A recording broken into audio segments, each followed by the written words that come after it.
real estate investor and digital marketing expert. Yes.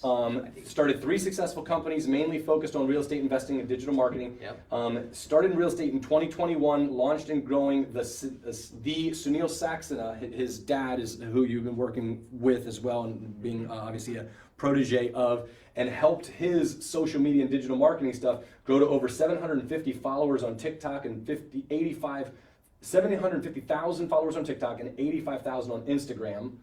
Back in the back of the room, you might ask a question or two. In conjunction, you sourced and managed the DC development projects at Perseus Development Group and the Saxena Company. In 2022, at 19, you wholesaled 10 properties worth over $1.5 million all over DC, Maryland, Virginia, and you're also a state championship golfer. I am, yeah. Look at that. So we're also getting golfing lessons yeah. here tonight. I guess you read it, yeah. So, anything you want to add to that? No, you got everything. Covered it all good. Yeah, no, He's like, that's enough. That's my whole life. I am Matt Megel. I am the founder, owner, operator of CAZA Gainesville, one of 5 CAZA offices. My longtime business partner of I think about 14 years, 2009. No, this year will be 14. Of 13 years, Rob Chavez is the founder of the Grid real estate investor community, and he and I started just doing, like what Joe was saying, selling residential real estate. Vinod was fortunate enough to be able to help in a real estate transaction as well.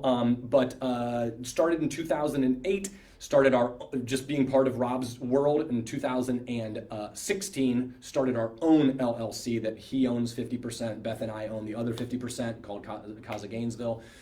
We are focused predominantly on helping buyers and sellers in the Gainesville/Northern Virginia region. What I'm looking for is 3 things. One, I'm looking to take over 20155 as the primary listing agent in this particular zip code. We've been able to statistically accomplish that by just focusing on a small subset of that over the last Morris Farm and Glenkirk Estates to actually become the #1 listing agent. But I need to double, triple, quadruple that by kind of just expanding the vision and going bigger. So anybody that's looking to buy or sell real estate in Gainesville, Virginia, and those surrounding areas, that's something I'm looking for. 2, lake house. I'll say that for my lovely wife, though I'm a little bit more nervous about it. And then thirdly, and more really what I'm looking for in terms of the investment thing, we own 5 rental properties all in Gainesville and Bristow. If I could buy more bread and butter, 3-2 townhouse kind of rental properties or small single family homes for $500,000 and less, that would kind of be what is like feels really good and simple and clean and easy for me to kind of keep moving our investment portfolio forward. So if you know of anybody looking to part ways with an ugly house in Gainesville that kind of fits that demographic, that'd be great. All right, what are we here to talk about today? I mentioned to these guys just before you walked in, Rohan, that I met you last in December at the Grid holiday party, because Rob pulled you up and had you kind of share a little bit about it. And as soon as I was done, I called Rob and was like, hey, I'm doing a wholesale training, so to speak, through Grid in January. I want to see if I can get Rohan's contact information to have him come out and share. So we'll kind of go through some slides here, and I'd love for this to be as interactive as possible. If you guys say, hey, double click on that or explain a little bit more about that, I think that would be really great instead of Rohan and I kind of running our face for a couple minutes here. We already did this. Who are we? Why do we run this group? Oh, let me try to stay a little bit true to the Grid what's the word? Itinerary as much as possible. Who we are, we did that. Why do we run this group? The primary reason why this group exists is because we can provide free, valuable training to people who want to learn more about how to make real estate provide both active and passive income. So it's a simple concept. You have to understand it and learn it a little bit, but it's something we can share for free. But we do it so that we can network with other people that are interested in that, because we really believe that the more these relationships we can kind of continue to grow, the more that you, Phil, are going to find something. You'll be like, Matt, you got to put a second set of eyes on this. I'm going to find something like, Joe, you said you had some extra money. You want to put some money into this thing? Like, this is something, So that kind of relationship is really what the value of it is. Knowing Rohan, I'm going to have questions in the future. The relationship I'm going to hopefully continue to develop through tonight and in the future, I'll ask him questions about stuff. So it's really the power is in kind of the network of us getting to know one another. So that's why we do this. what do we want to accomplish with you? Primary thing is for people that come out here that participate and listen and learn to go take action and bring back their success stories so they can continue to add to the cumulative intelligence of the room. So we want you guys to go out, take action, do things, implement what you learn, and then also come back and bring other people back with you. That's kind of what we want to accomplish. And how can you connect with us? I'll get you a business card, Facebook, Matt Megel, Matt Megel, Megel on Facebook. I'm pretty much the only one. There's one other guy in Colorado, but he's in Colorado, so it should be pretty easy. Facebook's easy to contact with me. I'll get you my business card. How can people get in contact with you when you're done? Believe it or not, Facebook is pretty good for me as well. Search my name, you should find it. I think I'm one of the only ones here in America. The rest are in India. But find me on there, connect with me. I feel like I'm working to be more active, showcase kind of what I'm doing and kind of, I guess, what I do for other people as well through my digital marketing company. I think I've just kind of been really growing it late 2022, early 2023, really kind of helping a lot of other business owners kind of basically accomplish whatever you want on the internet. I can kind of handle. I may talk to you more about that as well, because part of that whole like Gainesville push I was going to say, from just the 1,235 homes that make up my primary marketing target to the 12,000 homes that make up all of Gainesville. Social media is going to be a big part of it, so I'm going to hit you up and talk a little bit about that. You guys did that member intros. What are your niche? What are you looking for? What do you hope to benefit from the group? Important legal stuff. This basically says that we are only giving some generic advice. We are not giving you personal financial information. We're not tax advisors. We're not surveyors, contractors, attorneys, any of that stuff. Enter at your own risk. Yeah, enter at your own risk. Listen at your own risk. Listen, Oh, sorry, wrong button. So wholesaling is, everyone knows what wholesaling is already? Who does? Omar, you know what wholesaling is already? All right, well then everyone's going to know what wholesaling is. Ileana, we're talking to you, okay? Wholesaling is the process of finding a good deal, real estate opportunity, somebody who wants to sell their property, putting it under contract and selling the rights to that purchase to somebody else, to another investor who's going to typically rehab that property, whether they're going to flip it or they're going to buy it. I mean, as a holder myself, I would buy a house from a wholesaler to just keep as a rental. Like, hey, I'll just, so anything, details to add to that, Rohan? Yeah, as long as the numbers work. Rohan, when somebody asks you, a friend comes up to you and says, Rohan, how are you doing this wholesale? What the heck is wholesaling? No, I think it's a really good, I like this slide. I think what I hope to do is kind of take these slides, which I was reading these slides 2 years ago, and kind of add some color to them. Really, wholesaling is the best way to get started in real estate without anything. Kind of like 2 years ago when I started real estate, I didn't know anything about real estate. I was like, I don't know anything. I don't have any money. Like, how can I get started? This is by far the best way, both in terms of the income you can make, but really what you learn wholesaling is what other investors want.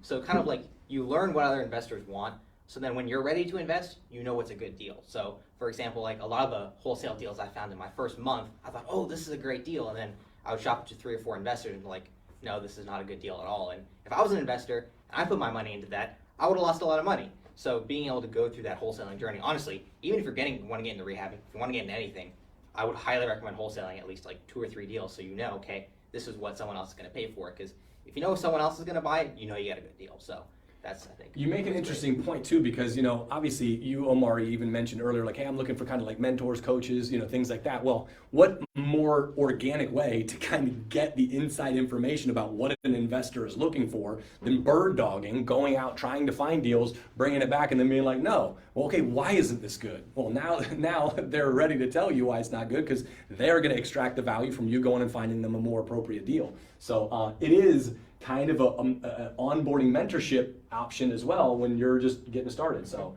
that's a really interesting perspective. So we won't go too much through this, but the simplicity for Ileana is, she's like, I'm never coming back again. My dad continues to sing and use my name. You find a house that's worth $100,000 after, and this is for the Facebook folks as well, $100,000 after renovation, and you're able to get it under contract. Therefore, and it's going to cost $10,000. I read this slide, I should have memorized. It's going to cost you $10,000 to renovate it.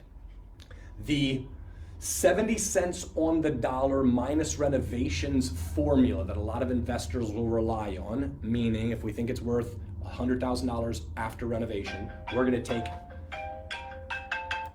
we're going to take 70% of that and say we'll buy it for $70,000 minus what we think it's going to cost to actually renovate it. In this case, they say it's $10,000 in renovation. So if at $100,000 ARV minus 70% puts you to $70,000, but it's going to cost you $10,000 to renovate it. A very safe way to make sure you're not losing money on a flip on a renovation is to buy it for $60,000.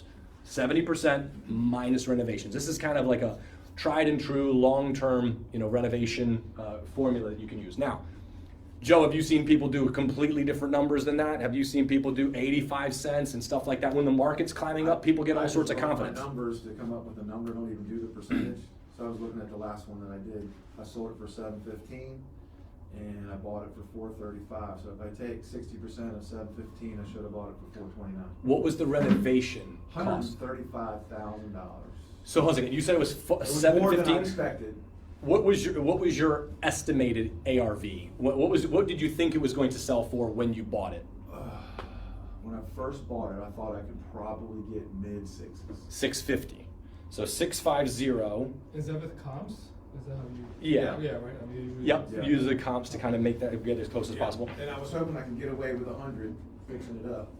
So now this is, no, don't get me wrong, so this is a great real life example. Yeah. You thought it was gonna be 650, I just said 650. Yeah. 70 cents on the dollar is 455, but you also knew you were gonna take 100K to renovate it. And I always try to leave a little room for some mistakes, which is good. So minus 100K would put it at 355 is what this formula would kind of say that you should have purchased it for. All I did was, I'll be happy making 50 grand. Right. And Now, that's how I ran my numbers. we've had lots of people like in CAZA rely on this, and it is really tough to find deals. Right. When the market is climbing and you kind of have this, rosy picture in the future, you'll see people still make good money and still protect the downside to some degree, narrowing that 70 cents on the dollar minus renovations. When the market starts sliding, you're like, man, thank God I kind of stayed true to that. Yeah. So everyone's got to kind of make their own, tough decisions in regards to that. But that is a kind of tried and true. You ain't going to lose money. If you follow this, you're not going to lose money, right? You're going to make money. Right. But the point is, let's say you know that means that an investor will buy it all day long at $60,000 to get their proper profit. If you can put it under contract for $55,000, there's that $5,000 wholesaling delta fee, whatever you want to call it, that you could put under contract. You, Mrs. Smith, I'll buy your house for $55,000. You take that contract, you control it with a piece of paper, and you turn around to an investor, a group of investors. You sell it for 60. Maybe another investor say, "I'll give you 65 for it."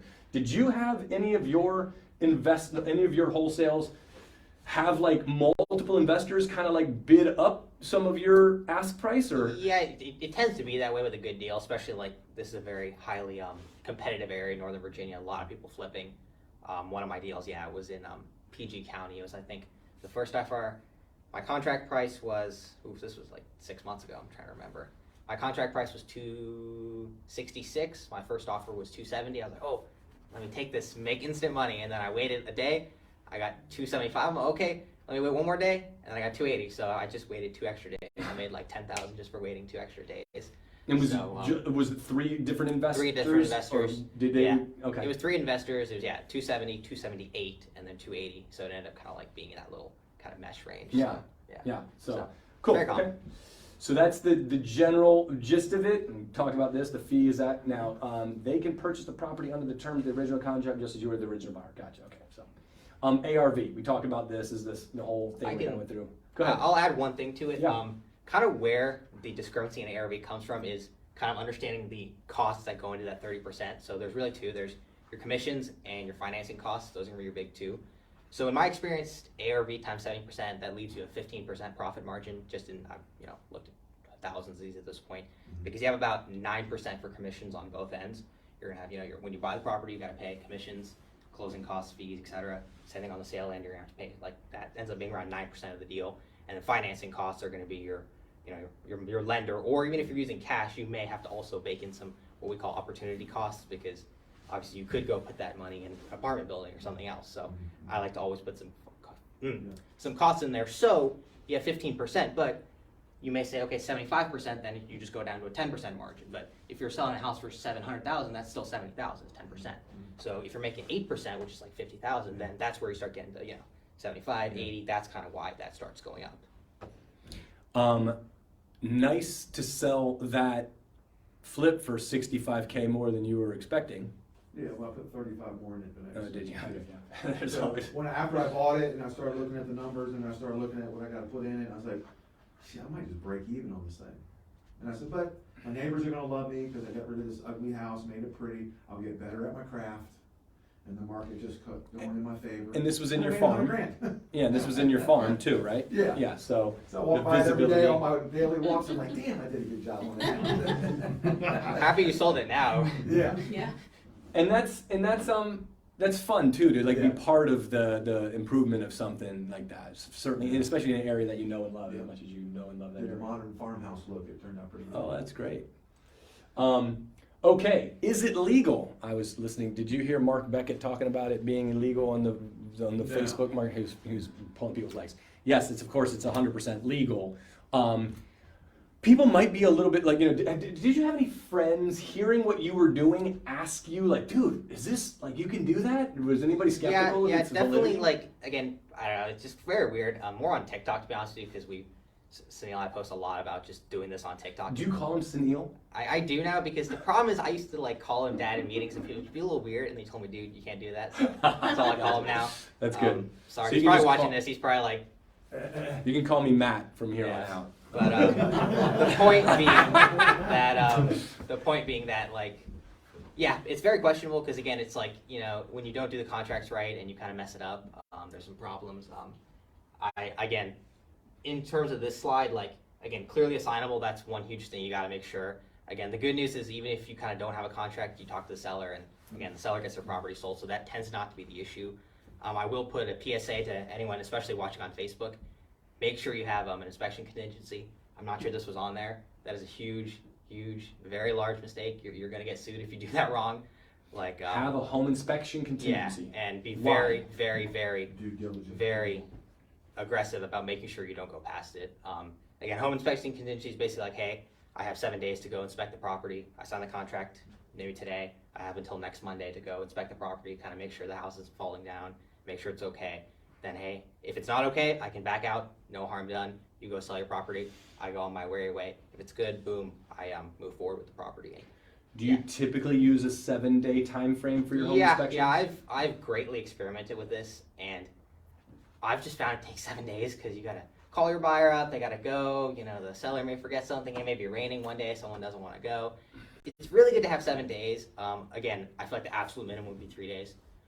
Really, what I kind of observed is that there's certain terms you want to put in your contract, and if the seller has hesitancy, the deals just don't work. If the seller doesn't want you to sign it, it just doesn't work. You're just going to be fighting an uphill battle. Yeah. Just going to screw yourself. It's just not worth it. It's worth it to go find a seller that's willing to do it. Because again, if I was a seller, I didn't care. I should just close a wholesale deal today. Like they signed my wholesale deal. I don't care. Doesn't matter to me as long as it's done. So that's, again, you have to make sure that it goes back to compliance. So if the seller is complying all the way through the thing, you're going to be good. You just have to you have to be willing to lose the deal, which I guess is kind of a more nuanced concept. I think that's, for beginners out there, that's the number one biggest mistake, because you get a deal and you're like, this is my property. This is my golden property. This is my golden child. And then you put too much focus on it and it goes away. Versus for me, it's like, I get 3 properties under contract a week. I don't care. Honestly, it's like if one goes away, it sucks. I'm not happy, but at the end of the day, I move on and I'm okay because I'm doing so many. So Next. going back to the point, it's make sure you have a home inspection contingency. Make sure that you're protected legally when it comes to legalities. When you're doing the home inspection, are you bringing the buyer, the ultimate buyer, with you during the home inspection? Have you already selected it? Yeah, Selected actually, in that scenario, you have 3 people. At this point, the good news is that I've made this to the point where it's a fully virtual business. I've done deals in Norfolk, Virginia. I've done deals in Baltimore. Obviously, I don't go to Baltimore. I can't go to Norfolk. It's 4 hours away from here. Honestly, the way I do it is I get my buyer to go. You go deal with it. I try to get as many buyers as I can. So if I can host like a mini open house, try to get 2 or 3 people in there. But at a certain point, it's kind of just like, the good news is that like most of these properties on Lockbox, most properties I work with, and even if it's not, you're working with a seller, you just say, hey, my contractor wants to meet you, my partner wants to meet you. doesn't matter. So the good news is that was actually a huge thing when I first started. I thought, oh, hey, I have to go to every property. And my first 2 months, I was like, I would get up, I would leave for DC at 11 a.m. I'd come back at like 5 p.m. I would just like, my whole day would be wasted sitting in DC, when now I'm in my office and I'm doing more deals because I'm actually focusing on what's important, which is the deals. Because at the end of the day, going to the property is not your highest and best use. It's looking at more deals, because obviously your cash buyer, that's what they have to do. They go to the property, they, do their inspections, they bring their contractors. That's what they're meant to do. And that's why, again, it goes back to, it's good to have 7 days, because you may need multiple inspections, it just takes some time sometimes. So that's why, in my experience, it's good. It's ultimately not your, yes, one second, it's ultimately not your house. Right. You're the conduit for Right. the flipper or the investor to buy it, so you're making it good for You're them. trying to get the new buyer within that 7 days. basically. Yeah, you have to. I mean, at Right. this point, like, Okay. I'm not at a point where I can buy these houses. We did buy one of them where we couldn't find a buyer. We just bought it. It's a condo in McLean. We're doing the rehab. Again, if I had more money, I would do it, but obviously I don't. He's got some. Yeah, exactly. Maybe. But, you want to lend it to me? But like in terms of like doing these, yeah. Let's do it all day long. In terms of- I was watching the St. Louis group Yeah. meeting the other day, and one of the people that are heading it, whatever, wholesales. Mhm. I think he's only been in the country like a year or something, and he got into the wholesale.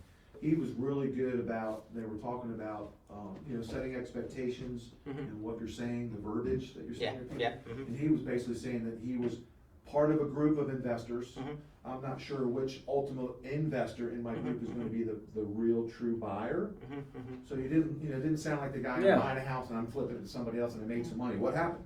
I agree. That was kinda shady. yeah. As long as you say I'm a group of investors, I'm not sure which of the investors in my group is gonna be the ultimate buyer, Mhm. but we'll know soon. Fundamentally, in my experience, it's about conviction. So when I first started, I didn't have a lot of conviction. So when you are talking to the seller, you just have to have 100% conviction. This property is going to get sold. There's no issues. There's no worries. If a little hiccup happens, you're always there. You're always responsive. Yeah, So yeah. that's been my experience. That's great. So, Daniel, yes. Question I wanted to clarify, because Sure. I've never been a part of a wholesale deal. You actually get it under contract and you are obligated because all the timelines begin and then you have to find someone. So like in the example where you said you waited 2 days to make 10 grand, the Still within time that 7 days. was ticking by? And you Yeah, were under yeah. contract. Again, when I get a property under contract, I have spreadsheets. Like, hey, okay. Yeah. Yeah, that's what I'm I always wanted to sweating it. confirm. Make sure that that's how that works. You want to run a business, you better sweat. Imagine being a realtor. You gotta, your home inspections and contingencies, all these fun things I can imagine. But yeah, you're waiting again. Be on top of your deadlines, just like in anything. It's like And your typical turnaround time is quicker than those 2 days. correct. Yeah, Right. That's why you don't ever have to attend. yeah. No, inspections. my average is probably, I would say, like 3-4. It ends up being, takes about 3-4. I get a property under contract, I probably send it out that day, and then kind of the next day I get showings done. So like 3 days, I would say. And it's as important, sorry, I'm asking, it's as important to build your list of buyers as it is to find your list of homes to buy. I mean, Yeah, it's yeah. connecting the two sides of the equation. Yeah, yeah. I can tell you another story. So I'm doing this virtually. I actually experimented with trying to do some deals in Ohio. My family has a house in Ohio, so I was kind of experimenting, and that was the problem I ran into. I couldn't find any buyers, so that was where I kind of stopped that now. And I'm kind of like, hey, let me proactively find some buyers, and then when I have that pool, then go back and start finding Right. deals. So that's definitely a good point. Right. Joe? I had a question where, maybe there's one more step in this wholesaling, where you get it under contract. Mhm. Now you got your 7-day home inspection where technically you're trying to find another buyer. Correct. Right? Do you get some type of commitment from them? Cause in my brain, they're not technically buying it until you go to the settlement table, right?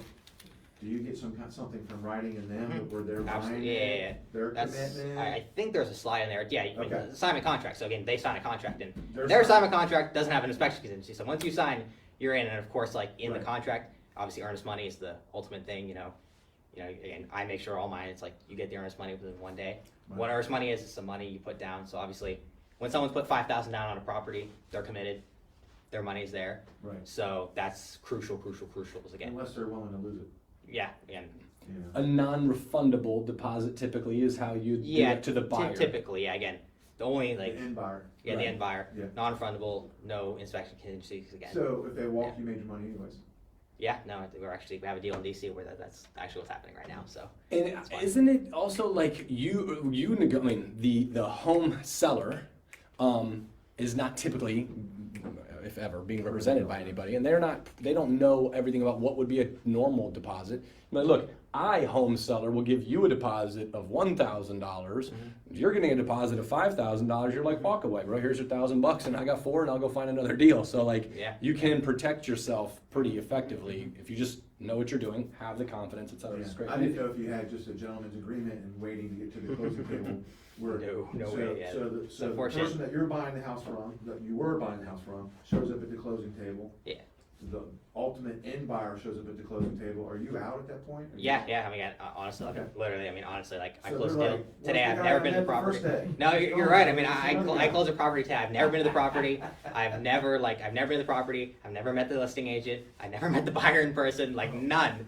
I was just sitting in my office doing it completely. So you said listing computer. agent, so are you ever wholesaling properties off the MLS? Sometimes, yeah, I've done it, and again, that has a set of challenges. I'll say. 200 days But- on the How would you market, take a face- shot. What sets it apart in your mind? Probably hyper competitiveness. I think that's the only issue with MLS wholesaling is that deals are just tight. You just can't quite get those right numbers because everyone wants it and there's someone willing to overpay for it. That's been my experience. Again, I've done some deals off the MLS. Yeah, again, like you said, if I was starting brand new, I would say like definitely go to like some sort of off market. And again, we can talk about marketing. That's I think the most important step, which I'm happy to discuss. But That's yeah, what I find. Well, once it's hit the MLS, it's too late. There's no money left in it. no, it's hard. Yeah. Because the whole world does not now. Right, exactly. So again, obviously, again, going after listings that have been sitting for a while, that's where, okay, hey, like one property was listed for 150 and I got the contract for 87 and I wholesaled it for 91 or something, right? So again, it was like, if it was listed for 91, it would have been gone, but it was listed for 150, so no one touched it, so then I got it for 87 and I The power wholesaled it of for listing 91. well. So it's, again, it happens, it's possible, but again, it's more like, holistic marketing and then kind of from there. So we hit that. Is it legal? Oops, sorry, I went too fast. Let's go back. Do I need a real estate license? Do you need a real estate license to do this? In the state. No. No. I mean, does it? Wholesaling? It's illegal in some states, my understanding. Without a real estate license? The- Gotcha. Again, That's what I think is- I have plenty to say here too as well. My piece on it is get your real estate license. I just got mine in D.C. and I'm gonna get mine in Virginia and Maryland very soon. Yeah. It just helps. And again, it's like, why not? You take a test, takes 30 days, you take a test, it's not that hard, and it just helps, and it makes it easier, and you get a lot of benefits too. In terms of wholesaling, when you're gonna be doing marketing, you're gonna find properties that are not good for your wholesales, that are more retail ready, so that's where having a license, you can partner with an agent, obviously, get a But they take fingerprints. But I actually don't remember getting. Actually, No, I they do. don't. They don't take fingerprints. No, I'm like, are you sure? I'm like, look, I No, they just. don't? I think Yeah, in they Vir- do. Hey, take mine. No, because you got it long ago. I think Yeah. in They did mine. maybe Virginia, Yeah, maybe not these days DC. they I do don't know. retinal scan. Oh my I gosh. don't know what they're- They take they, fingerprints. I wouldn't have been accepted. Yeah, But I don't believe, I You did have not, to no. check what states there are, but certainly around Gray here. area in a lot of Yeah, I states, think, like, so bigger pockets, for Massachusetts, example, like- do suggestions to. I think in probably 10, 20 years, it may just be because you're kind of in a way acting like a broker. You're kind of like, you're shopping real estate around. So in 10 years, they may do it. Right now, no. In my whatever, and I've talked to some people, EXP, they say the same thing. It's just whatever. So yeah, no, it's like totally fine. Perfect.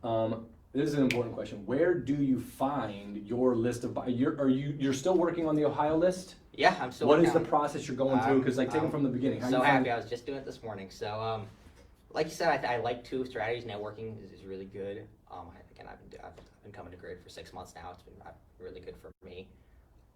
Another strategy, and the only reason I do use Facebook is mainly for these cash buyers. To be honest with you, it's in my opinion the best. I think it's just because people like using Facebook. I don't know why. Like honestly, like I find myself using Facebook 30 minutes, an hour a day, just no matter what.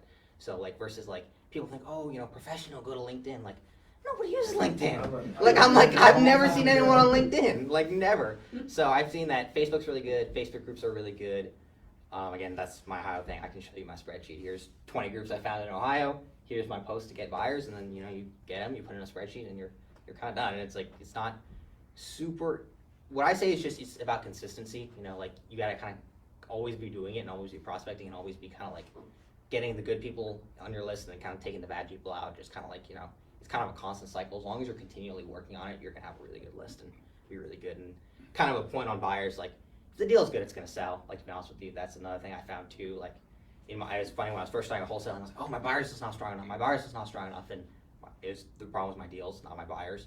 So now it's kind of like at a certain point. Say that again. it Oh my works. gosh! Like if that is like the statement of the night, like, man, my buyers aren't good enough. Yeah, my buyers aren't good. Thinking deals aren't good Yeah, enough. exactly. Dude, the buyers So, are always getting at the the end of deals the day, good. It's like, yeah, I mean, like, Rob Chavez would buy my deal if it was good enough. Honestly, like, I could just call Rob and be like, hey, you want to buy this? And he'd be like, sure, if it was the deal that made sense. So at the end of the day, it's really like, I'd say in my opinion, 20% of wholesaling is finding buyers and 80% is finding deals, because again, they're a little tough to find. A good deal is very hyper competitive, but again, you can find enough, and they are out there. That's like agents that work with investors mainly, they say you don't have to prospect, all you gotta do is find the deals, they'll come. Mm-hmm. For sure. Yeah. Everything is about controlling and finding the deal. We'll get into some marketing a little bit later here. I'd love to hear that. One Yeah. question for you though, Rohan, as you've kind of started working and sold these, dozen-ish deals, have you started developing relationships with certain subsets of those buyers that you're like, hey, these are kind of like the first people I go to, or do you still just blast it to the entire group and let the chips fall where they may? Like, how has that kind of It's evolved? actually been very interesting. My first experience was more of like having a tight buyers list of 10 to 20 people. Kind of more recently, as the market has shifted, I've found this kind of the blast strategy just tends to work better. I'm not sure why. Again, honestly, that's been my experience. Again, like, I have Facebook. Facebook is the greatest tool, like, I think, ever in this business. It just works. It works so well. I think you can put a lot of information, and a lot of times with email, there's problems. And again, I'm happy to talk to you for an hour about the problems with email. But the point being that blasting it out still works. Again, obviously, if you're going to blast it out, keep the address confidential. That's a crucial statement.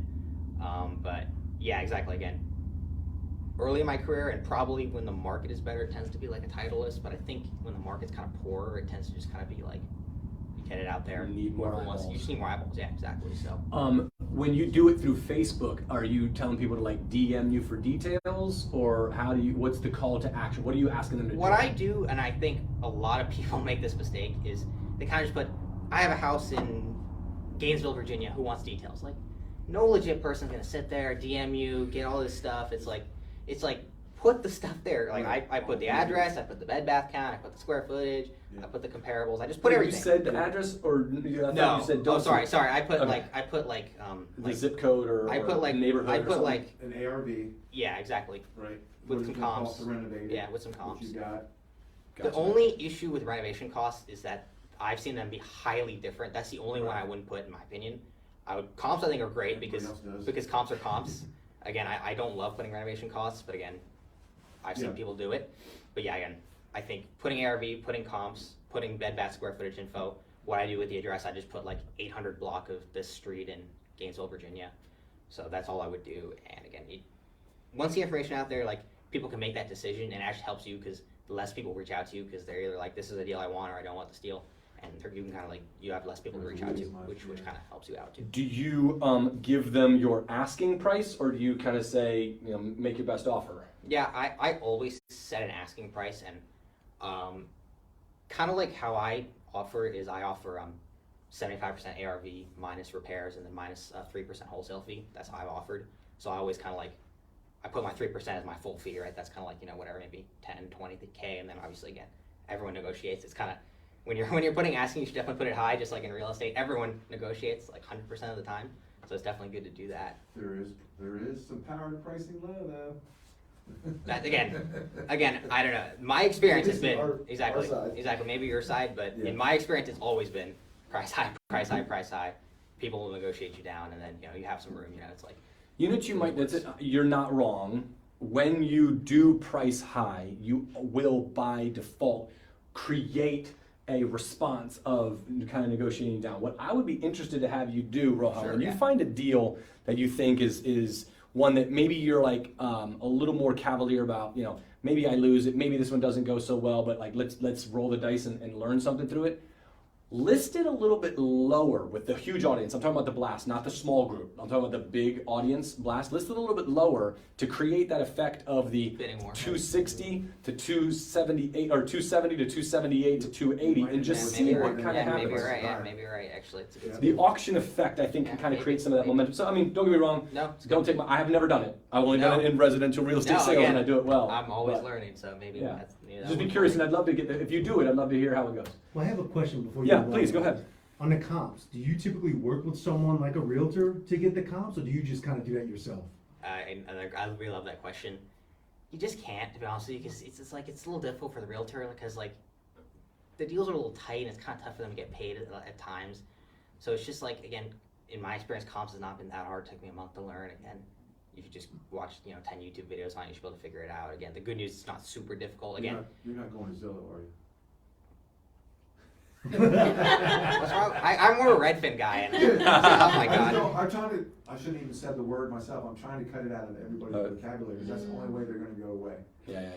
Well, That and Dan Snyder. No, again, what I like about Redfin, and these are like extremely nuanced details, that Redfin has like detailed property information, so you know like the basement square footage and all that stuff. That's why I like Redfin. But yeah, when you're running comps, it's about just like having the comps out there, and again, you do it. Again, it's not that hard to do yourself. And again, as start, it's good. Maybe good to use a realtor. I mean, maybe pay them like.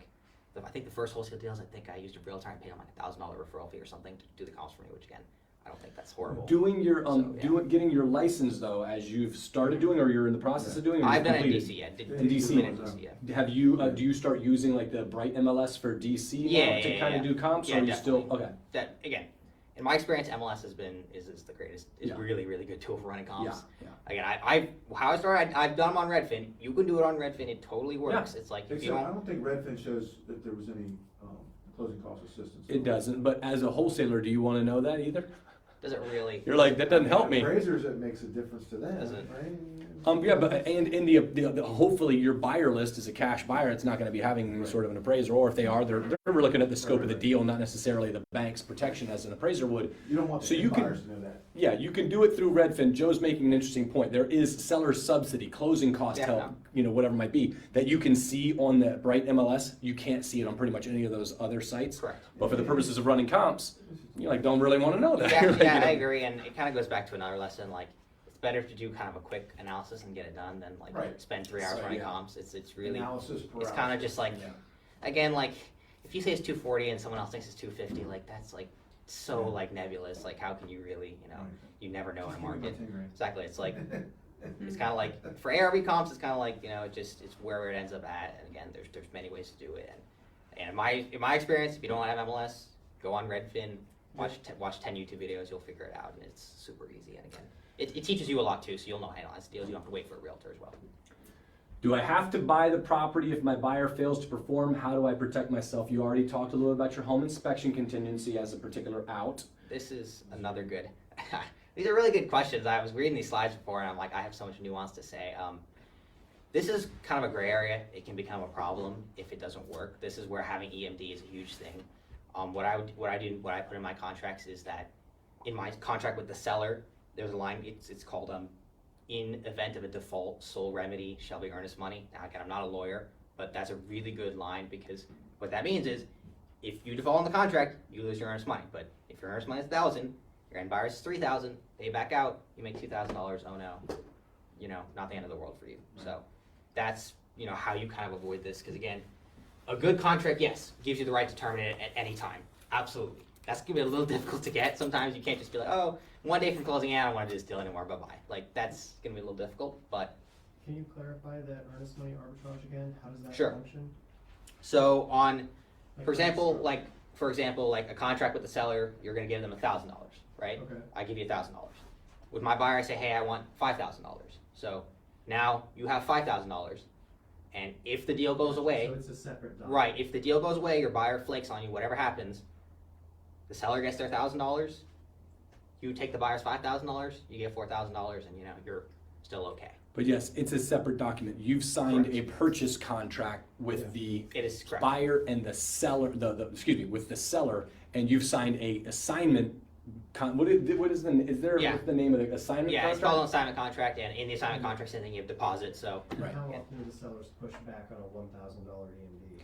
What is your typical EMD? it's not a good question. Honestly, my experience has been 1% of purchase price, so it tends to be around that range. Again, And so you just make on sure a that- retail transaction, I've heard 3, 5, 10%. I've heard kind of crazy numbers. In my land of the investor land, it seems to be 1% seems to be the number. And then 1% is pretty typical for I- resale. I do On a 1%, normal market. and then Yeah, yeah. I do 1%, and then I tend to get 2 to 3% from my buyers, and that's how it ends up turning out. So that's kind of like what it is. 1%, 2% is kind of my average, like, Yeah. quick back in the napkins. That makes sense. And so do you have to hold up reserves in the event that you have to be the end buyer? Well, in the event, you would never have to be the end buyer, right? Because if you default on the contract and it says sole Oh. remedy shall be earnest money, you So lose the then- $1,000, but then if you have $4,000, $5,000, then you So whatever. you keep get to, 4,000. you get to day 6 and you don't have a buyer on your end yet. You gotta roll the dice and say, am I gonna keep moving forward with this thing, or? Use my home Yeah. inspection. Home inspection tends to get. I'm 99% of the time using home inspection. Okay. It's just like, it's not working at day 6, your numbers are wrong, so at that point I may either just completely terminate or go back to the seller and say, hey, I have this property at 155, I need it at 130, do you wanna do this or not? They say no, okay, sucks for everyone, but you move on and, you deal with it. And as you get more and more efficient and effective at both knowing value of the ARV, what the property is going to be worth after you renovate it, what the cost of renovations is going to be, which is just time on task to get a bunch of quotes on different jobs that are getting done. You can start kind of doing it in your head. If you work with a contractor on a really consistent, regular basis, or you are the contractor yourself, of course, that makes it easy. But if you work with a contractor, you can start kind of fine-tuning those numbers. The more you get that clarity and kind of putting the deal together, the more that, you're never stuck because it's a good deal. Yep. You put the good deal together. Oh shoot, I had to buy a good deal. That's it takes time to sharpen that that muscle or whatever, sharpen that blade to really know that you're putting a good deal together. And I really love that the initial point that you made about how we're looking for mentors. We're trying to put these deals together. We're trying to sell them to a investor group, intelligent investor group. And if they ain't buying it, then I haven't learned how to put a good deal together yet. And so you can kind of learn as you go, as long as you have the proper way to get out of the contract. And you have to fall on a sword every once in a while with a seller, like, hey man, I really want to put this together. I thought this was going to be good, and it ends up not working. I really do apologize. And you eat a little crow and you move forward with the life. I think at the end of the day, the better you get at step number 1, as convincing the seller to take your deal for less money, the rest of it's gonna take care of itself. I agree. And I would say there is a part of convincing, I would say communicating the value of your offer, but you're also looking for the right seller, right? Like you can't sell a product to somebody who's not interested in that product. If you turn over enough leaves, you turn over enough rocks, you're gonna find somebody who's like, look man, my dad died in the house. I don't know what the heck to do with this. It looks like a hoarder shack. I just need to get rid of this. And to them, it may be somewhat found money. I'm giving you just one scenario. It might be somewhat found money. So you offer them something. And I know I've heard plenty of investors like, look, if you go hire an agent and you're willing to put $50,000 to $60,000 to $70,000 into this house, you'll probably get more money. Do you want to do that? No. That's why I'm here, right? Like it's about connecting what your value is to the person who's really finding that as value. Omar, you were going to say something? Yeah, I had a question related to that. Yeah. Like when you go to property, you're talking with the real estate agent. Do you ever get pushback like we don't want to work with a wholesaler? We want to. It's another good question, and it's a very interesting question. It kind of like at the end of the day, like it goes back to the compliance thing. Like I don't obviously go sit and blast out, I'm a wholesaler. Like, yeah. But if someone calls me and asks me, do you plan on wholesaling this? I'll be like, yeah. And if they don't want to do it, okay, I'm sorry. You go on your way. And actually this deal, I believe it or not, the one I closed today, I presented as a wholesaler. Realtor was like, no. 3 months later, they're like, can you do this? Sure.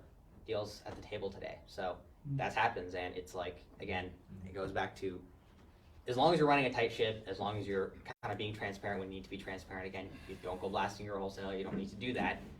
Obviously, again, the term I like to use is investor because you are an investor, you're investing.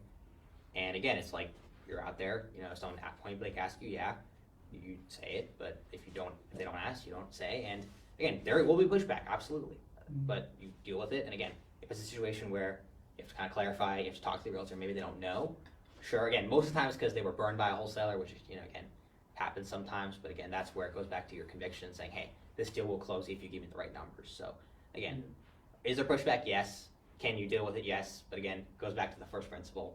It's just not going to work. It's just not going to work. Don't get too overwhelmed by it. So there's sellers who are in all different kinds of circumstances. Correct. And I'm imagining that you may have a preference of, I will work with this one, they're my ideal person, and this is someone I'm gonna avoid, right? Someone who either owns the house free and clear, someone who might be underwater going into like a short sale. Can you talk to me a little bit about that? Like the avatar that he's shooting for? It's a very interesting thing. It's funny because... Do me a favor, can you restate the question just so that... Sure. Because I want to make sure that I understood it too. So he was asking, like, is there an avatar seller that this works best for? And my honest answer is no, to believe it or not. It's really not. Kind of like one of my business things that's made me successful, I feel, is that I'm pretty much adaptable. I can honestly do anything. Again, I've done digital marketing for doctors. I've done it for real estate agents. I've done it for so many different types of business because I'm very adaptable. I've managed projects in DC. I've done, so many different things. And I feel like that's, because I'm adaptable and able to do a lot of different things. So how that kind of applies to wholesaling is whatever situation the seller is, if they want to sell and they're willing to get to your numbers, you can help them. So if it's high equity, great. You can pay cash and be kind of done with it. If there's no equity, you can do subject to, and that's kind of a whole can of worms that I'm actually just exploring this year. It's one of the opportunities I kind of want to get into, especially since there's very little money down. So there is a way you can help any seller, and that's the great news. If you approach it with the frame, hey, I'm trying to help you, so whatever you need, I can do. So if Matt needs to dominate 22501 or whatever, I guarantee I can put a plan together for you. It works. If someone wants to do this with their real estate team, I can do that for you. So that's kind of how you present to the seller, and that's what makes you very valuable because there are a lot of other people in the market, and if you're closed off and like, I can only do this deal, I can only do cash, nothing else I don't want to do, like, you're just going to lose a lot of deals. It's funny because it's kind of like, especially through this creative financing subject to, you'll start being able to take on deals that others can't take on, and that's when you start dominating, because you can kind of do things other people can't do. So listening to you, it occurs to me, I was thinking about it, my question wrong, because the seller is really not the one paying you in this instance. It's actually going to be your buyer list who's paying you. You're getting your funds from them, so really the situation the seller's in is adaptable, like you're saying. Correct. So in terms of, is there other buyers like to work with? Yeah, again, I'd love to work with more experienced people because they know the process, they're not going to flake. But again, I've had bad experience with experienced people too. Like I've had people that just kind of have been doing this for 20 years, but then they ghost me. Like, it's been crazy. So you never know. You go into it with preconceived notions and then you're wrong. It's kind of crazy like that sometimes. So what was I thinking? Yeah, no, again, I work with anyone. Again, in terms of buyers, like the key thing is EMD. Honestly, like in my experience, that's the number one thing. If they put their EMD and they're legit, then it's gonna happen. If they don't, they're not legit. It ain't gonna happen. That's been my experience. If I were to try and put a avatar on the seller, it would say somebody who's got a problem to solve. Mm-hmm. Yeah. That's it. Yep. Otherwise, it's Spot on on. MLS. Right. Yeah. If they've got a an problem agent. to solve and you can solve that problem, but that's kind of, old, young, fat, skinny, whatever, it's what's your problem? Are you, once you get your license in Virginia, do you have to disclose in these situations, hey, I have a real estate license? I do, and and I always, technically, if you put it on the MLS, you'll probably make more money, but I can make it nice and clean and quick for you. in my contract, there's a line. So that's what I do, right? No, I have to agree. tell. I agree. No. And in to my tell you the contract. truth, it's 100%. probably the way to do it, anyway, Right. right? Like, the where it's gonna blow up on you is when somebody Like, is, I- right, says, why didn't you tell me that I could? So one of the things that we've done for a really long time within CAZA is we'll go out and we'll give the seller a bunch of options. Yeah. So, hey, you want to sell it full retail? We can help you I agree. figure out what it's going to take for you to put your money into it to renovate it, and then we'll just list it and we'll get you top dollar. You want to just sell it, right now as is, I or do agree. you want to kind of do like a lipstick on the pig type of renovation and in between those two? So I agree. you provide all those options and then let the seller be like, and you'd think that everybody's going to say, I want top dollar, man. And Yeah. they're like, just give me the money, dude. I'm done, right? So, People just want the pain to stomach. yeah. No. I missed out on a couple deals because I didn't offer. I was like, somebody else got it. I'm like, Yeah. You wanted me here to help you sell that? Yeah. No, yeah. So I'm like, I'm gonna learn my lesson, I'm gonna make everybody an offer. No, Like yeah, Rob yeah, says, yep. you're the first one in the door. Yeah, you know about it They before know they anybody wanna else. sell, might as well make Yeah, an yeah, offer. and again, yeah, exactly. You make an offer, and then I think again, you get your real estate license. You can list them yourself, or actually, then or just refer them out to a broker. You know, you can kind of do whatever. It's really a good thing. How do I get paid? Your fee can either be a line item on the settlement statement, or preferably be escrowed with the company or an attorney. I don't know how to read. You guys, I went to Virginia Tech. This is not easy up here. Or preferably escrowed with the title company Or an attorney. with an escrow account and released to you as settlement. That's This correct. is my English major here. So that would be on the line item then at that point? And the You reason to want open it on the line HUD. items It's You again, do want it on the HUD. It, I Yeah, again, for paper trail. I I got paid. there's the slides, and then there's the real life. So Right. again, I've done 2 deals where I was off the HUD, and both of them I had to chase the buyer down for like 2 weeks to get payment. So again, did I get paid? Yes. Did I get hurt? No. But again, do I want to waste my time having to chase someone down? No. So that's where it's on the line item. Yeah. I don't have to worry about it. So the company wires it to me. I check my account. A day later, it's done. I don't have to worry about The it. seller So. signs that it's okay for the title company to send you the check. Right. Again, and again. Same reason why we want our commission on Yeah, the settlement yeah, statement. exactly, exactly. The why behind the why is like, again, as long as the seller knows what's going on, and again, like, I've never had a seller have an issue with it. Again, I've seen deals with like $80,000 wholesale fees, you know, and still like, Yeah. They got their money. They got the money that yeah, they and were again, promised at the end. and again, like, it is what it is. So, again, yeah. Yeah, so that makes a lot of sense. How much money do I need to start wholesaling? 0 for you guys here on the screen. 0. You can do it free with Redfin. You can like. Get How a much money contract did you online. have when you started I had, wholesaling? I don't know, $0, 0 cents. I don't know how to. Yeah. I don't know how to. You had your piggy bank. Exactly. Yeah, exactly. Maybe I had like $30. But yeah, again, the great news about wholesaling, again, going back to my first statement, is by far the best way to start if you have 0 money. That, and I think real estate sales are both really good. Again, I would totally, if I didn't do wholesaling, I would probably be a real estate agent right now, and I'd be working for either Rob or Carrie. Yeah. But yeah, in terms of like wholesaling, what I love about it is 0 money, 0 experience, nothing, all free tools on the internet. If you want to make it happen, you can make it happen. I really, really love that. What does it cost to start as a real estate agent? $1,000, right? Is it like 1,500? If you want to have to join all the associations. You got to join all the associations plus your course. I mean, it's probably about $2,500 with Bright, with the association, your test, your course. You're pushing $2,500 to just get started. You can get started in wholesaling immediately with no money whatsoever. A phone exactly, bill. Yeah, exactly. Maybe $100 to script trace leads if you really wanted to do that. Then just do cold calling. Maybe $100. And then get your money to get your real estate license if you want to. You know Exactly. that. Yeah, exactly. So. And then after you spend the $2,500, then you got to spend money on all these postcards you're sending. That's true. Then you got to buy the postcards. Can't do anything unless you have Well, postcards. then I got that. Good. So nothing. Nothing. Oh, sorry, wrong button. No need. Do I need to understand renovation costs, ARV, soft costs for the project to wholesale it? Probably. Right. Yeah, I'm gonna go with this. If you could know nothing and just purely learn by your deals getting rejected by investors, but that's a lot harder way than learning. How did you kind of learn? I mean, your dad. Yeah. No. Again. Your dad's been in the business for a long time. Yeah. How'd you Again, kinda the learn great this news, stuff? and then he's probably watching. Again, he's definitely fast tracked my whole journey by 5-10 years easily. Again, the point being that he's a rehabber.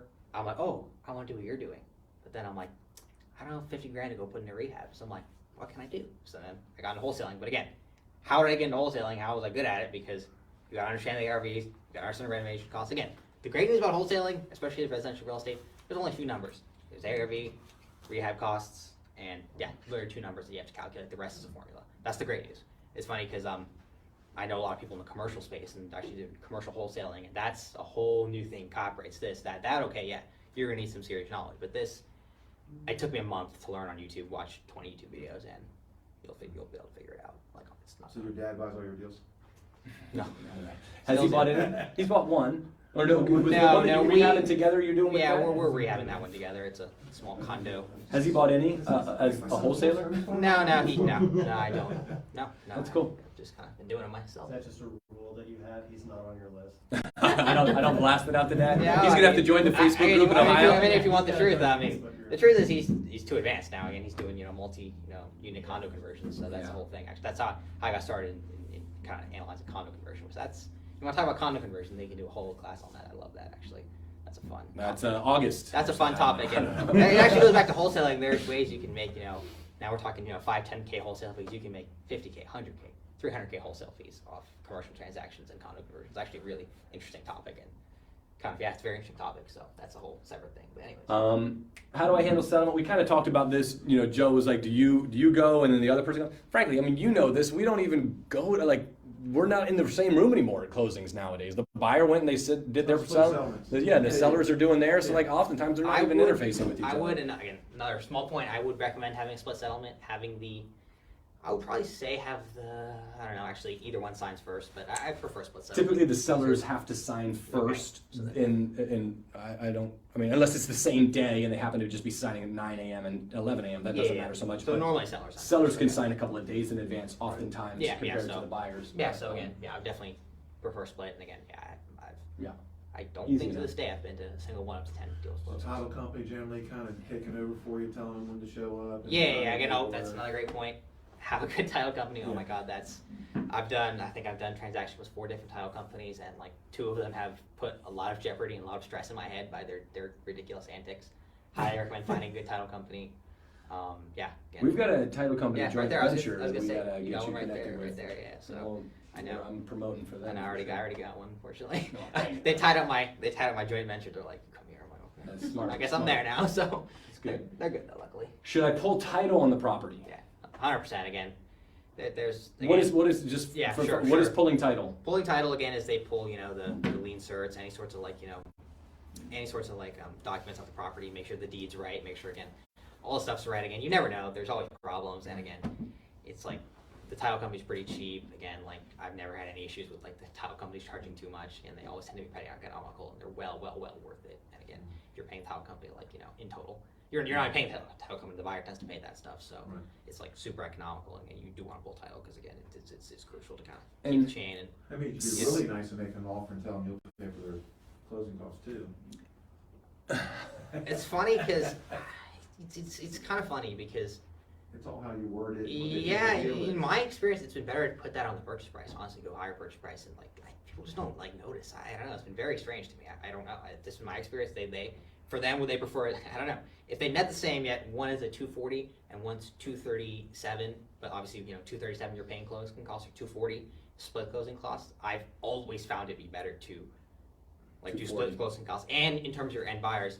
End buyers are used to splitting closing costs. Again, that's the truth. That's the industry standard. So if they're not split, then you're going to come out of pocket. So is this the truth? So again, my experience is actually split settlement tends to be better. That's my experience. When you talk about pulling title, and we know that the avatar for this is people who have problems you're trying to solve. They have problems for a reason. You're going to want to pull the title because you're going to not oftentimes, but fairly regularly, you're going to find something on there. A judgment tax or this, that, and the other. So you can't be kind of blindsided by it. It's what do you pay? $160 for a title pull down? $250 somewhere in there? I don't remember at this point. I haven't looked at it hot. I gotta check, but it's not that very, much. Very If you economical. got a good title worth company, it. they might be. Yeah, they might even. Yeah, Well, with your I know. JV, you should I say you know. throw that Yeah. in there. All right. Questions that we haven't already covered. Yes, Daniel. So I realized you already said this earlier when you were talking about the 70 cents on the dollar, that you are factoring in about 9% for commissions. Now, are those commissions, since you're licensed now, that you're collecting? Interesting thing, again, not right now to be honest with you, because I was doing it before I was licensed. It's kind of funny because in the future I may roll out a program where I'm going to partner with real estate agents, and again, I know he's part of Keller Williams, so if I use the EXP word, he may be a little salty. He may be a little salty, so I kind of wanted to avoid it, but it's actually a really good, again, in my opinion, it's a good system. It took me 6 months to join because I was very hesitant in the beginning. I was like, I don't want to do this, but it's a good thing to go. Again, in the future, I think I'm probably going to be I'm going to give a discount on the wholesale fee so I can get the listing on the end, or again, partner and get, whatever, half the listing on the end. If I take 5K off, but it's, I get 15K in GCI, I may get 7,500 on the back end. So it's worth it to me. So, yeah, what I was saying, yeah, I think that's definitely a smart idea to go to when you're starting. Probably not, just keep it simple. Honestly, keep it kind of simple, keep it kind of easy. But in the future, it's definitely a good way to go. And yeah, it's another revenue stream you can. So you mentioned that buying deals off the MLS was a minority of the deals that you were doing, so I'm confused where that 9% figure enters into your calculations. Because on the front end, you got to pay like 2-3% just in closing costs, and then on the back end, they're have to list it with a realtor, so they're paying 5%. On the back end, okay. Unrelated, second question is, 5%. I'm used to Norway, so maybe it's 6% down here. I don't know. Whatever. You tell me. You tell me. so 7.5. since you're the source of the deal, Just and I know you're making your money as a wholesaler starting from nothing just to build up your capital, Sure. but if you're bringing it to all these people, have you ever considered just partnering with any of them? Or is you just don't want to be holding the assets? It's not an asset It's class again, that you have. it goes back to kind of like what are you really providing? I mean, at the end of the day, it's an avenue I've thought about. It's an avenue I've explored. Again, I maybe in a year or two, I totally think it's maybe a good idea. But again, in my experience, it's just better to wholesale and move on to the next deal. But again, it's definitely the logical progression. So again, if I was just doing this real estate thing, this digital marketing kind of came to me, and I've been doing it for like 2 years. So now that's kind of taking off. That's kind of taking a good amount of my focus. But the play is, yeah, you start by wholesaling, then you start flipping, and then you start accumulating cash, investing in multifamily assets and hard money loans. You start doing that. So that's kind of like the progression. Definitely, again, what you want to do, because you can wholesale deal for 10 grand, or you can do a flip for make 50 grand, 75 grand. So it's definitely the way to go, and definitely a good idea for sure. Yeah. And it's when you get your system up and running and you're ringing the bell, you could make 50 flipping, but you could probably get 5 wholesales done a whole lot faster than a 6-month flip too. So jack of all trades, Yeah. or really focus on something. Yeah. You're gonna say something? Because I'm just imagining, once you One have thing. this skill down and you're at enough scale that you have enough money to meet your expenses, every deal above that Yeah, is... again, this is like a very complex discussion. Again, I'm just venturing to this now that I have some revenue coming in. I had my first meeting with an accountant like 3 months ago. I was like, whoa, tax. I was like, whoa, this is not good. He's 19. He's They 19. don't teach you this. They don't teach you this. There ain't no high school course. Yeah. Impressive. How do I run taxes? It's Impressive like, work. Not Yeah. how much you make, it's how much you keep. I know, it was like, That's it was a very eye-opening meeting, but I'm just at trying that to- scale, then it goes, again, it's a whole strategy, and it goes back to once you have a lot of cash flow coming in, where are you gonna park the asset? And again, at that point, that's the thing, flipping is not a way to park cash, it's a way to make more cash, so again, it's really good. Flipping's I think honestly, to me, wholesaling and flipping is kind of like a business in itself. It's like a kind of like a Yeah. quick thing where you're doing maybe 12 flips a year, and you're doing 40 wholesales a year or something. I wasn't even implying that you would keep these to flip them yourself. I was implying that you would burn them. Yeah, no, it's again another strategy, And then- and absolutely. Could you imagine if every deal that you had done that Yeah. year, if you had Oh, yeah. still retained a piece of the I fully agree, and again, I'm taking a course probably in February on that strategy, how to leverage that strategy, because again, I haven't done it personally, so I'm gonna learn from someone else that's done it, and I'm gonna probably try to replicate it in the next 5 All right, years. next 100%. year you come back. No, yeah, next year maybe I'll try to have 10 like you. Maybe Great. both of us can have 10. That's right. But So you got it's 20 a great doors or strategy. something. But yeah, it's a great strategy. No, it's for sure. Any other questions? How do you find your deals? Oh yeah, marketing. We've kind of. All right, marketing, Omari, don't marketing, forget your marketing, question. Oh, is that your question? So- I Go. know we're So over again, time, but That's so all right. Yeah, He wakes Like you up said, on time, but it felt like you like- said, every strategy has worked. I know people cold calling and doing millions of dollars a year in assignment fees. I was actually just on a call with someone doing commercial wholesaling, and they have a whole team of cold callers, and they're making $200K a month off this. I'm like, whatever that is, I want to go do it. Yeah. I was like, take note. I was trying to get a meeting with them, which I made. But yeah, they all work. So again, fundamentally, pick one you like. Again, Rob likes mailers. That's what I've talked to him. He says mailers work. So if mailers working for you, do mailers. If cold calls working for you, do it. Learn it. It's a great skill. If texting works for you, do texting. I know people doing 20-30K a month texting. They all work. So yeah, just again, what I would say is What about pick one. buying your lists or finding your lists? I mean, are pure white pages, or you got any success in Just finding? send me a Facebook Buying message. for dollars? I'll get you the right person. He's a good, really good. He's pinpoint skip. Faisal, I'm giving you a shout out now. But Cool, yeah, okay. he works with a lot of the big wholesalers that are even doing more than I'm doing, and it's the way to go. Again, find a good skip tracer, get it going, and again, it's the key in this is scale, doing a lot. So that's why I personally have never done cold calling. I think text and MLS has been kind of more my lane. And agents is a huge one too. Actually, that's another huge one. So am I hearing you correctly? You built this last business that was all impressive hearing about in December off of texting folks? Texting folks and sending MLS offers and working with agents, yeah. So it works. Just for people who may not, whatever, that want to know, myself included, getting lists of people that might have a higher likelihood to have a problem that you can solve and texting them, sending them physical mail, postcards, yellow letters that you guys may or may not be familiar with, like literally like a yellow pad of paper, write a red pen, simple. Now you can kind of have, there's companies that will write these letters for you, but just like, you know, the yellow letter. They work.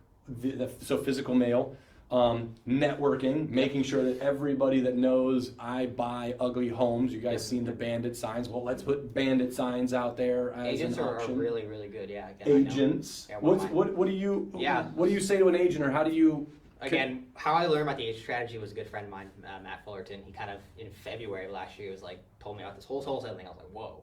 So I've only been doing it since then. And yeah, he works with agents. And again, he has a very simple marketing strategy. Again, it's about referral fees and really, again, it's really about convenience. Because again, like, you're an agent, it's a two-way street, right? You know, you're a wholesaler, you find some leads that are good for an agent, pass them off to them. They're an agent, they find some distressed properties that are good leads for you, they kind of pass them out to you. So it is kind of about creating a good relationship. And again, that's where it goes back to really like being a little bit like more professional. I feel like, you know, yeah, I'm gonna say really simple stuff, you know, following up, being there, kind of getting stuff done. Again, I'm not perfect, but that's been my experience, has been kind of the biggest So key what to do the that. agents say? So agents, you know, I'm listing houses, right? And I wanna list pretty houses because they're easier. But I come across this house that, you know, I see there's cars are flat, tires in the driveway, grass is really tall. They're just saying, hey dude, I think I see a house down the street Yep. you might be interested in. Yeah, I agree. And again, Okay. the good thing, and another huge question from agents, commission kind of goes back to them. And I'm super flexible. Some agents, they get a listing agreement with the seller, so you know the seller pays them 6%, Oh, and then I sure. pay them a referral fee, or they don't, they just toss it to me. I pay them a referral fee, and we're kind of, you know, we move on. So again, like I said, it goes back to adaptability. Kind of whatever you want to do, I can make it happen, make it work. So yeah. from the agent's perspective, if you're an agent that doesn't have a lot of money, aren't part of a larger team that has access to this, Rohan can say, look, when you go into a listing appointment, if it's a beat to holy heck, you can now make some offers. I can help you renovate this and help you get this whole thing beautiful to sell it. Or if you want, I got a guy. Right, And yeah. he will do it today, easy, simple, fast. So Yeah. even though they don't have necessarily the ability to be the cash purchaser, shoot, how many times have we heard on the radio, like, we will sell it for this or we will buy it for cash? Like, yeah, so any agent who has a relationship with someone that can at least make the offer, like, look, or I've got somebody who will buy it for cash today. And, you know, they may choose the first option, but at least it makes them look like they have more options to provide, so. No, again, it goes back. It's just another way for, again, it's a win for an agent, because if you're a real estate agent, you're doing marketing, you maybe find 3 properties a year doing this. That's like an extra 30K could go in your pocket or something crazy. You know, like that's like just by like doing nothing else and just calling me like 3 times a year. Like it's like, again, it's like, I think it's a no-brainer. Again, maybe I'm wrong. I don't know. Agents in the room, it seems like a no-brainer, but again, like yeah, it's like again, it's a no-brainer. It's a nice value proposition that we on larger teams have because of, you know, the access and the larger numbers.